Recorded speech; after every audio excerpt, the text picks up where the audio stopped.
ba si Mikey, kandidato ngayon? Opo, kandidato. Okay. Vice Mayor.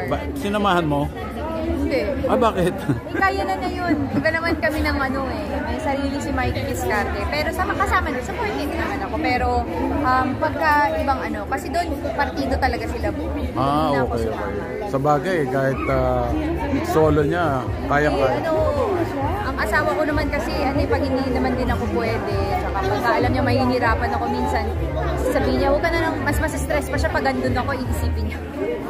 Kaya mas sa kanya, mas okay sa kanya na magkasal. Kami, sarili na rin naman siya.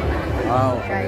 Akin ito lang, now that your priority mo yung pag-baby, hindi ka na rin muna natanggap ng showbiz projects? Projects? Movies, series? Depende.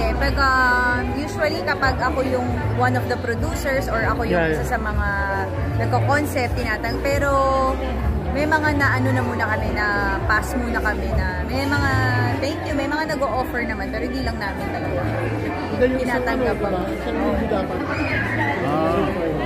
Ano ba yung last movie mo? Yung para sa Netflix yata? Entitled. The Entitled. Bakit? Single Bells pala yung last ko. Kasama si Angeline tsaka si Alvaro. Okay. Bakit hindi ka na tumatanggap uli? Or talagang wala pa?